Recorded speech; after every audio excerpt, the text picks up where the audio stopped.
Eh bien, bonjour à tous. Je suis enchanté d'être avec vous ce matin, d'autant que vous êtes particulièrement nombreux. Le sujet s'y prête parce qu'au fond, il y a eu beaucoup d'inventions en matière de marketing ces 25 dernières années, et pourtant, avec l'inbound et tout ce qu'il y a autour, c'est la première fois qu'il y a une révolution aussi structurelle et aussi structurante aussi pour le métier des marketeurs.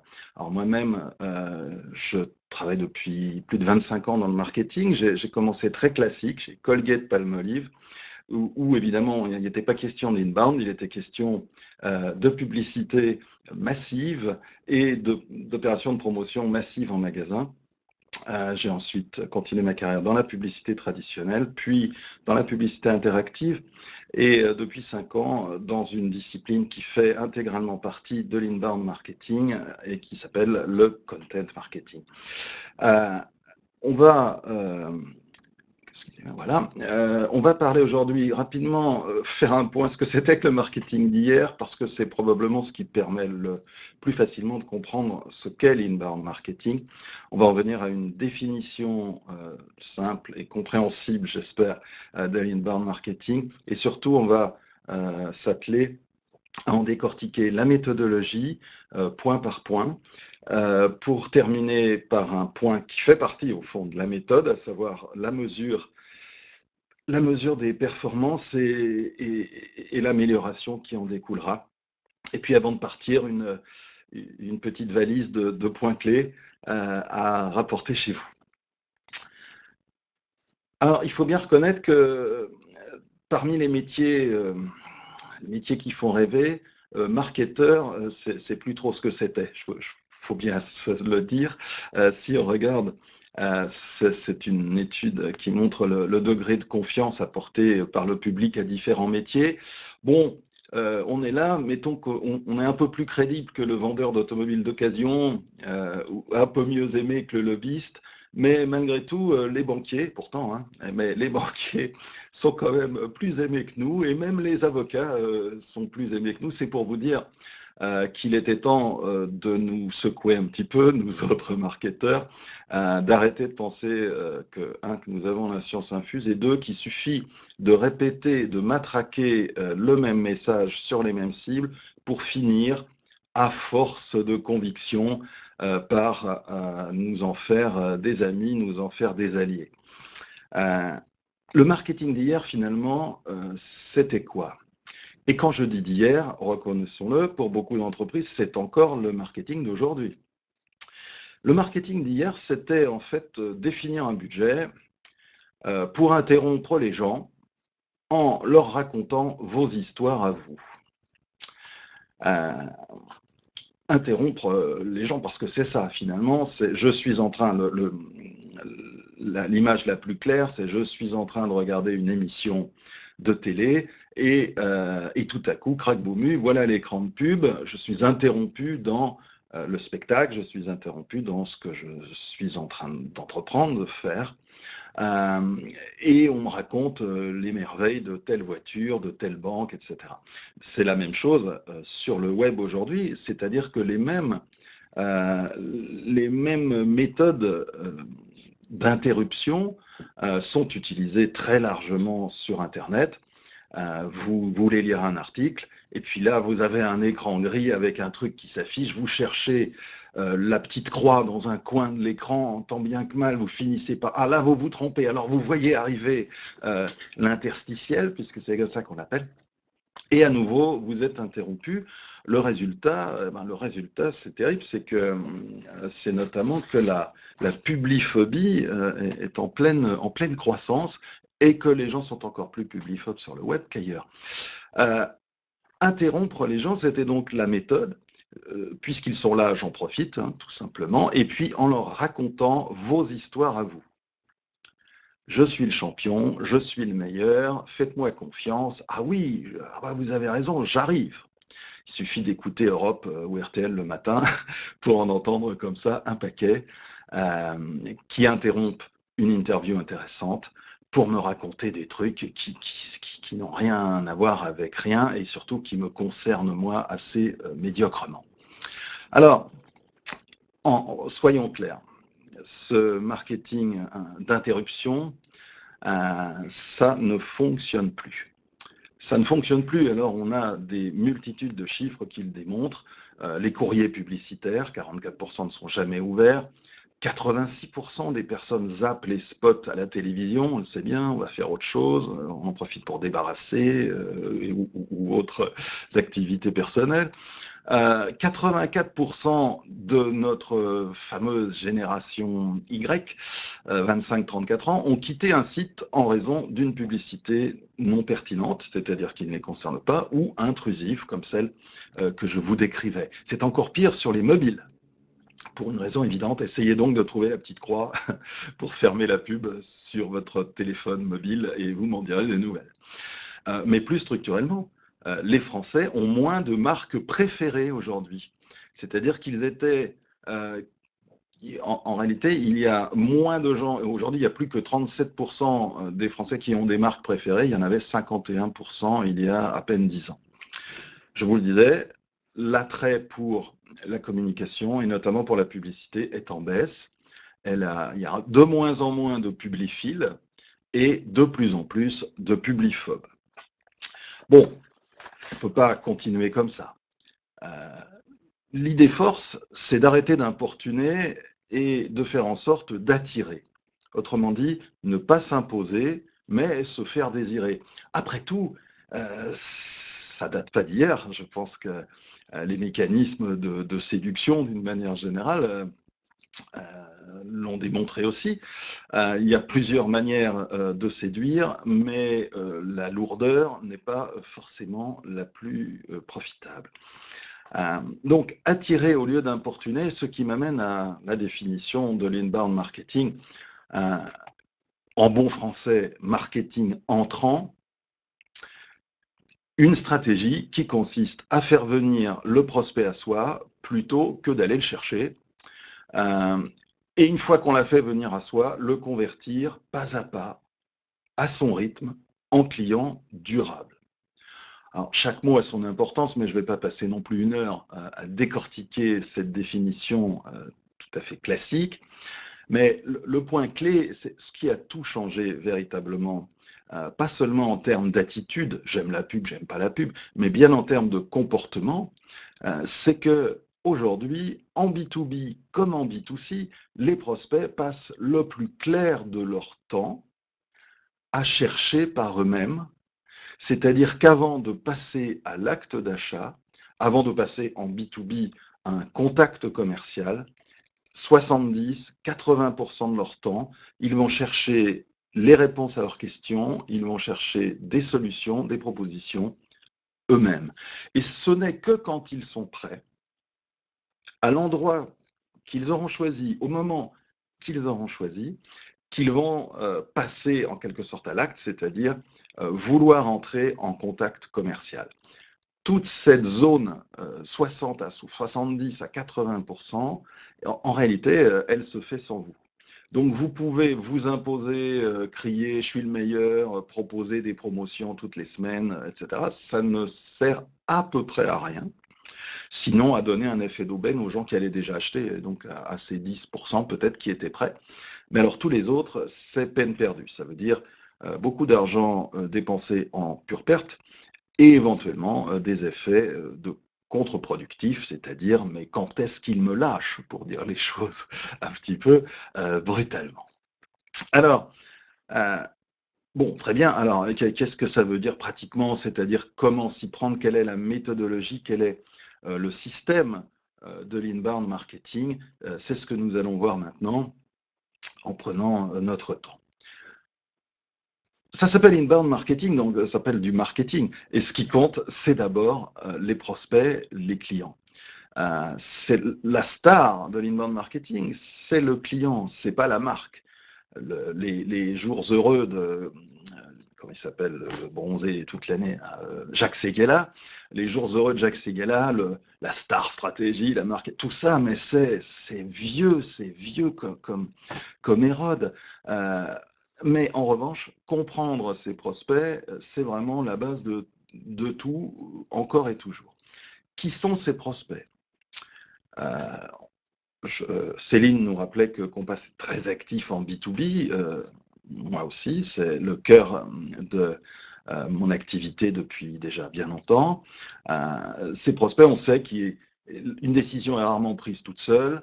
Il y a souvent à peu près 3 types de personnes qui sont impliquées, ceux qui pensent stratégique, ceux qui vont penser opérationnel et ceux qui vont penser finance ou héroïque. Bien. Il faut les comprendre, il faut comprendre ce qu'ils cherchent. Et quand on parle de B2B, mais aussi de B2C, quelque part, il y a 2 questions clés. C'est qu'est-ce qui les fait réussir? Qu'est-ce qui fait réussir un client potentiel?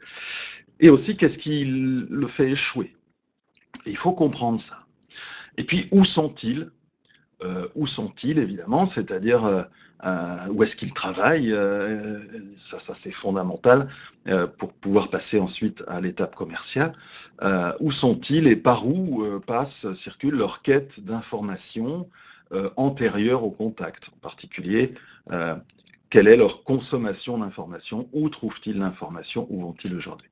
Pour comprendre ces prospects, on utilise beaucoup, et il y a du reste un des webinaires que j'anime pour Compass, qui rentre davantage dans la méthode des personas, dans cette manière de préciser au maximum la description des différents prospects afin de pouvoir, pour chacun des types, des catégories de prospects, pouvoir déterminer qu'est-ce qui les fait réussir, qu'est-ce qui les fait échouer, qu'ils soient stratèges, opérationnels ou financiers.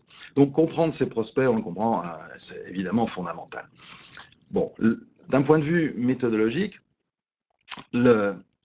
tout l'esprit, et le mot clé, peut-être au fond, peut-être plus que inbound, mais le mot clé, c'est l'engagement. Comment engager aujourd'hui un client potentiel dans ce cycle qui va les emmener non seulement à devenir clients, mais un jour à devenir ambassadeurs. Comment fait-on pour trouver les inconnus, les transformer en lead? Alors un lead, attention, hein, ce n'est pas un chèque. Un lead, c'est-à-dire une démonstration d'intérêt. Comment transformer cette démonstration d'intérêt en une clientèle, et puis comment faire de cette clientèle un groupe d'ambassadeurs? Eh bien, ça correspond aux 4 étapes de l'inbound marketing qui sont attirer, convertir, vendre et servir. Dans chaque colonne, on va trouver évidemment des armes spécifiques. Les contenus et leur bonne diffusion sont aujourd'hui indispensables pour attirer, mais ne faire que des contenus sans call to action, sans proposer quelque chose, sans offrir des pages d'atterrissage, des formulaires, etc., qui correspondent bien, si on ne fait pas ça, on n'a aucune chance de convertir. Et puis à un moment donné, il faut aussi proposer, on ne peut pas proposer que des contenus gratuits, il faut penser à ce moment où le prospect voudra, disons, signifiera, on verra tout à l'heure un exemple, signifiera qu'il est intéressé à avoir une offre commerciale. Il faudra le savoir et voir comment on fait. Et puis, une fois que c'est un client, eh bien oui, il faut servir. Servir au sens du bon commerçant qui ne vous dit pas quand vous entrez dans sa boutique bonjour, qu'est-ce que je vous sers? Mais plutôt, à quoi puis-je vous être utile? Comment puis-je vous rendre service? Et il y a là d'autres manières de communiquer qui correspondent bien à cette étape-là. Alors commençons évidemment par la première étape qui consiste à attirer. Pour attirer aujourd'hui, donc toute cette phase-là, vous vous souvenez des 70 à 80% de temps où globalement je voudrais qu'on me laisse tranquille, comme dans une boutique, vous permettez, je regarde, c'est exactement ça. Il s'agit de créer des contenus, mais pas n'importe quel contenu. Les contenus à votre gloire, ça n'intéresse personne a priori. Il faut d'abord offrir des contenus utiles à tous et à chacun, individuellement, en fonction de son rôle dans la décision, et puis de ce qui fait réussir ou échouer les différentes personnes. Qu'est-ce que ça veut dire un contenu utile? Ça peut vouloir dire beaucoup de choses. Ça veut dire qu'il est intéressant, ça veut dire qu'il est informatif, ça peut vouloir dire qu'il est divertissant. Si je suis un directeur financier, bien sûr, j'ai besoin de savoir les nouvelles règles d'amortissement du matériel informatique, j'ai besoin de savoir si l'achat d'un fichier, c'est un investissement ou c'est une dépense, ce genre de choses. Mais je peux aussi avoir besoin qu'on me distrait avec des histoires de directeurs financiers, avec, pourquoi pas, des blagues de directeurs financiers. Euh, Utile, ça peut vouloir dire aussi donner à mes clients l'occasion de briller, l'occasion de se faire remarquer et donc les aider aider à leur réussite. Ces contenus, pour les délivrer, il y a beaucoup de manières. On peut écrire des articles sur le blog ou sur le site de la société, on peut faire des vidéos, c'était très à la mode, on peut faire des infographies, organiser des webinaires, faire des podcasts pour les gens. Je travaillais récemment pour une grosse société française qui fabrique internationale qui fabrique des camions. Il est clair que pour parler aux chauffeurs, vous ne pouvez pas leur mettre des textes qu'ils vont lire sur l'autoroute, non. Donc vous leur proposez, par exemple, un podcast, c'est-à-dire une petite émission enregistrée qui leur raconte la même chose. C'est peut-être des livres blancs en matière B2B pour faire le point sur un sujet, des tutoriels, des petites vidéos ou même des petits dessins pour expliquer comment on coupe le jambon. J'ai eu le cas récemment. Ça peut être des configurateurs. Il y a toutes sortes de formes, mais l'idée, c'est évidemment des contenus forcément utiles. Oh pardon, je me trompe de flèche. Nous produisons pour Edenred, qui est la société qui fait les tickets restaurants, un magazine destiné aux DRH. Ce magazine de DRH, il va parler d'histoire de DRH, d'histoire de l'Association nationale des DRH, de comment on conduit les changements des DRH, comment on manage des grandes gueules, comment on définit la qualité de vie au travail, j'en passe. L'idée, c'est chaque contenu va apporter quelque chose aux DRH qui sont notre cible. Et puis, on parlera, il ne faut pas s'en priver, on parlera de déjeuner de collègues, on parlera de la dématérialisation du titre restaurant, mais sans claironner, on est les champions, et puis tous avec nous, manger du ticket restaurant 2 fois par jour.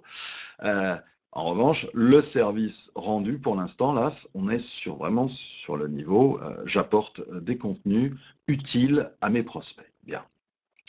Ces contenus, c'est pas le tout de les produire. Il faut vraiment penser à leur diffusion. Le prospect, je le disais tout à l'heure, choisit le jour et l'heure. Ça veut dire que fondamentalement, il faut qu'il trouve vos contenus quand il les cherche, à l'heure et au jour où il les cherche. Donc, bien sûr, le SEO, l'optimisation en vue d'une meilleure visibilité naturelle dans Google et les moteurs de recherche, qu'on appelle donc le Search Engine Optimization, est très important. Là aussi, je vous signale l'existence d'un webinaire sur ce sujet et de dossiers que vous trouverez sur le site Compass. Le SEO qui a plein de significations pratiques. Et puis, les propositions de lecture que vous pouvez faire par email, que vous pouvez faire via, pourquoi pas, de la publicité sur Internet, mais il s'agit là de faire la publicité pour des contenus, ou plus subtilement, ce qu'on appelle désormais, d'un mot un peu barbare, mais enfin, le native advertising. C'est en fait des propositions de lecture croisées entre les sites. Donc vous avez écrit un article sur, tenez le précédent avec la mouette, gérer les grandes gueules. Eh bien, c'est la possibilité d'avoir en bas d'un article du Monde ou de l'Expansion ou d'un magazine en ligne, d'avoir une petite fenêtre avec l'image de la mouette et puis toutes les premières lignes de votre article sur le mode, si vous avez aimé cet article du Monde, vous serez intéressé par cet autre article qui est paru, qui est paru en quelque sorte chez vous. Bien. La règle, c'est qu'il ne faut jamais croire que ça va se passer tout seul. En tout cas, vous allez vite avoir besoin de pousser la diffusion de vos contenus. Une fois qu'un lectorat, on va dire, assez naturel va s'être mis à consommer vos contenus, il va falloir aller proposer ces contenus au reste du monde, en tout cas au reste de vos prospects. Autrement dit, considérez chacun de vos contenus presque comme un produit dont vous faites la promotion. Alors ça passe par, oui, vous voyez, sur le même sujet, par des newsletters, bien sûr, qui met en avant vos meilleurs articles du moment. Ça peut passer par la proposition d'une lecture plus approfondie, celle d'un dossier, d'un document, de ce qu'on appelle souvent en B2B un livre blanc. Ça peut être une proposition de webinaire, ça peut être une proposition de formation, ça peut être toutes sortes de choses. C'est-à-dire que, et là, je vais maintenant au chapitre suivant, c'est-à-dire que la lecture, c'est très bien, mais il faut aussi pouvoir aller plus loin, et notamment pouvoir déterminer, en fonction de la consommation de contenu, eh bien, un peu où en sont vos prospects, qu'est-ce qu'ils ont parcouru déjà comme chemin depuis leur premier intérêt assez vague, leur première curiosité, mettons, vers le moment où ils vont commencer à se dire, OK, comment on fait, quelle est l'offre, comment ça marche, comment je peux en savoir davantage.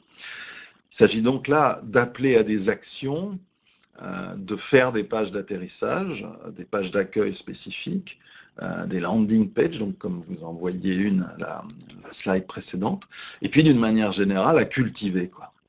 C'est vrai qu'il y a une notion assez agricole. Autant la chasse, c'est 0 ou 1. S'il y a un lapin, très bien, je vois le lapin, je dégomme le lapin. Bon, tout ça, c'est pas si évident. Bon, mais dans l'ordre de l'évolution de l'espèce humaine, il y a eu d'abord les cueilleurs, les chasseurs, et puis l'agriculture a apporté un immense progrès, puisqu'elle donnait une vision sur ce qui allait se passer, elle organisait le travail tout au long de l'année, et elle rendait beaucoup plus sûr finalement l'alimentation humaine.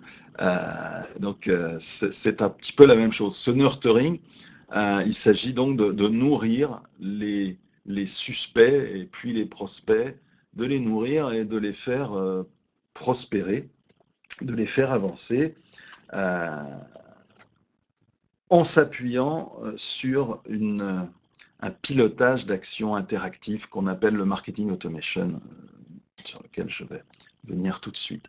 Voilà donc une landing page typique qui est là pour engager à passer à une étape supérieure. Donc, quelqu'un qui aurait lu différents articles sur Manager Attitude, eh bien, quand il en aura lu un certain nombre que nous aurons déterminé, va recevoir une proposition d'un guide pratique. Il le recevra s'il est comptable d'une entreprise de moins de 20 personnes. Il va recevoir ce mail et puis on va lui proposer tout simplement de le télécharger contre renseignement. Voilà. Il va payer au fond son contenu en donnant ses coordonnées. Alors, je vous parle de marketing automation. Alors, je ne sais pas si c'est bien lisible. Bon. Il existe aujourd'hui des solutions qui vous permettent, merci beaucoup, qui vous permettent d'intégrer dans un seul fichier finalement, à la fois les données fichiers, la description pratique du prospect, sa société, sa taille, son job, etc. Et sa consommation d'informations. Et en particulier, parce qu'aujourd'hui, on peut placer un cookie sur le logiciel de quelqu'un qui va visiter un site ou plus précisément qui va recevoir un email. Je reçois un email, je clique dessus. Tout bon logiciel d'email est capable de vous dire que telle personne a cliqué sur tel lien. Une fois qu'il a cliqué sur tel lien, ces solutions de marketing automation peuvent vous dire s'il est revenu sur le site web. Donc, c'est une chose de recevoir un mail et de l'ouvrir. C'est une chose de recevoir un mail, de l'ouvrir, et puis quelques jours plus tard, d'aller sur le site web de celui qui vous a envoyé l'email, et en particulier sur des pages qui peuvent être des pages beaucoup plus descriptives de l'offre, des pages beaucoup plus commerciales. Alors ces logiciels, il en existe plein, et je suis obligé de dire pour la troisième fois, mais c'est vrai qu'il y a un gros effort de point de vue contenu je dois reconnaître, qui est fait par Compass. Il y a un webinaire et aussi un dossier qui est complètement orienté sur le marketing automation. Donc, je vous invite, si vous voulez en savoir plus, à vous y inscrire aussi. Cette personne dont nous avons dont nous avons le nom et les coordonnées, puisque tout ça fonctionne avec un fichier, eh bien, donc cette personne qui s'appelle, je ne sais plus comment, voilà, Caroline quelque chose, de Bruxelles, je peux connaître, et d'une manière automatisée évidemment, je peux connaître tout son comportement face à tous les contenus qu'on propose, qu'il s'agisse de comportements de réaction par rapport à un push ou qu'il s'agisse d'un comportement, on va dire, personnel et direct, c'est-à-dire je suis allé sur le site, je suis retourné sur le site. On va attribuer à ces différentes actions ou réactions face à vos contenus un score, on va donner des points, et puis à un moment donné, cette dame, Caroline, elle aura un score qui ici dépasse 56, ce qui, nous l'avons déterminé, on va dire, au préalable, eh bien, ce qui va déclencher une alerte.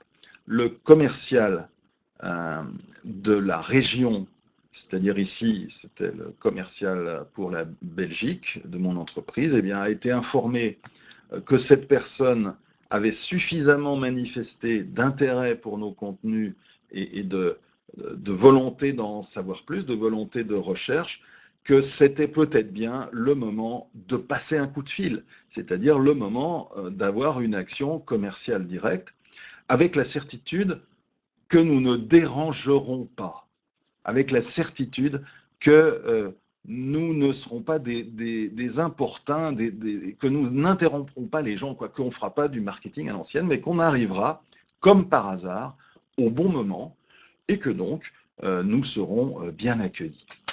Alors, ces solutions vous permettent donc de connaître tout sur les comportements de, voilà toujours notre Caroline de Bruxelles.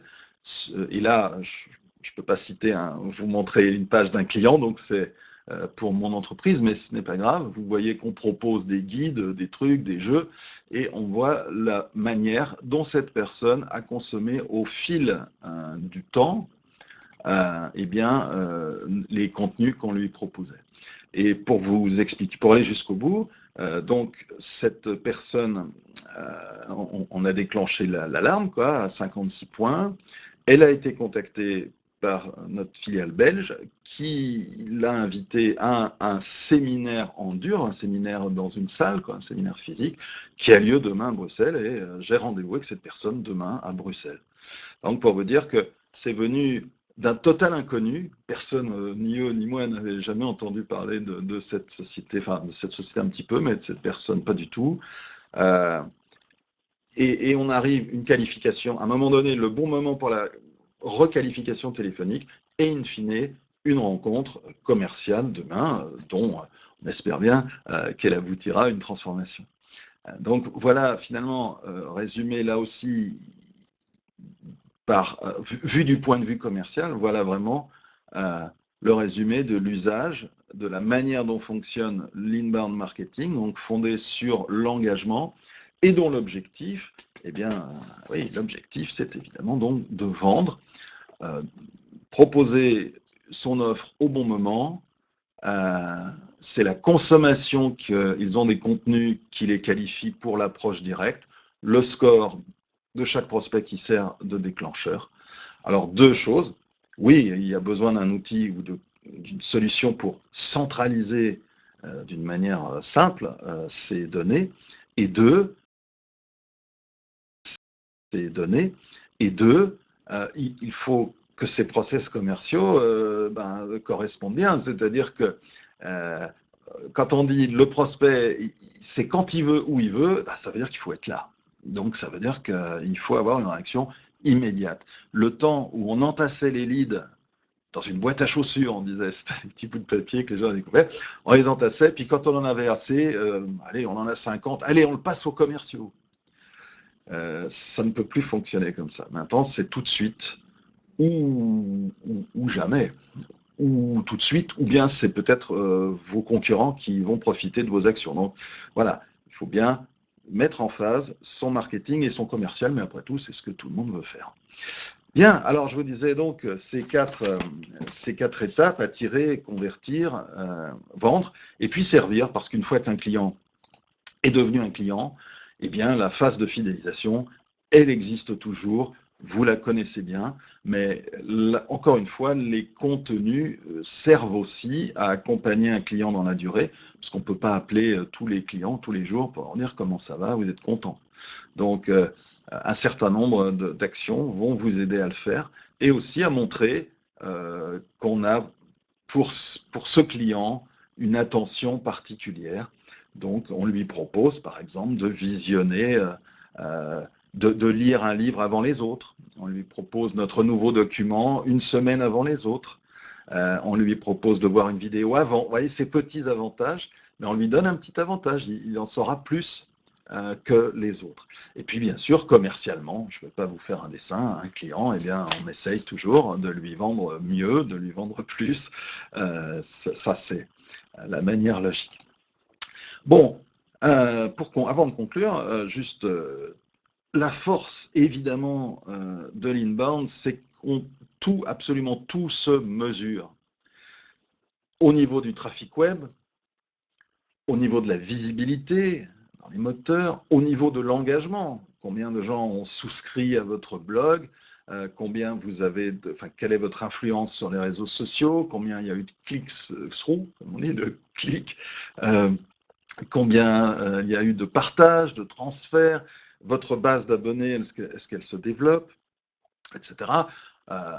Les performances des call to action, vous les connaissez pratiquement en temps réel, et puis jusqu'à la phase de la transformation, vous savez à tout moment, par exemple, votre base, vous pouvez vous dire, eh bien, dans ma base de 5000, j'en ai 50 qui sont presque chauds, j'en ai 500 qu'il faut travailler dur, j'en ai 4000 où j'en suis encore au début. Donc, à tout moment, vous pouvez vous dire, votre système de score, par exemple, vous permet de dire, voilà des gens qui me suivent, qui s'intéressent à mes contenus, et en voilà d'autres, je n'ai pas encore trouvé la bonne porte d'entrée. Tout ça sert évidemment à la fois, bien sûr, en interne, il ne faut pas le cacher, à justifier de son travail et de ses performances, mais aussi, surtout, à progresser, à gagner et à donner à ses commerciaux des opportunités qui soient extrêmement bien documentées et qui soient surtout au bon moment. Il n'y a rien de pire que d'appeler, puis si seulement vous étiez venu hier. C'est affreux, affreux, affreux. Donc, voilà, l'inbound, parce qu'il est au plus proche, parce que finalement, ce qu'il y a derrière, c'est une relation, a une vision des choses qui n'est pas directement commerçante, mais qui reste profondément commerciale, c'est-à-dire, pour faire du bon commerce, il faut que je m'occupe, il faut que je connaisse mes clients, il faut que je m'en occupe personnellement, il faut que je leur donne des preuves d'écoute et d'intérêt, et il faut que je leur fasse la bonne proposition au bon moment. Donc, pour terminer, la star, c'est le client. Vous cherchez à construire ce qu'on appelle chez Mythique et Attractive World, ce qu'on appelle une relation sérieuse. Une relation sérieuse, ça veut dire une relation qui est née pour durer. Donc, c'est tout à fait autre chose qu'une rencontre d'un soir. On est là pour construire. À vous de donner avant de recevoir. Vous donnerez des contenus avant de recevoir des bons de commande. Si vous mettez 1 euro en contenu, essayez de mettre 1 euro en diffusion, en tout cas après la phase de mise en place. Une fois que vos médias finalement que sont en place, là, il faut absolument penser à élargir votre base. Et puis évidemment, il vous faut suivre l'engagement de vos prospects, sinon vous risquez de ne pas toucher le fruit de vos efforts. Donc pensez au marketing automation pour être là au bon moment et au bon endroit.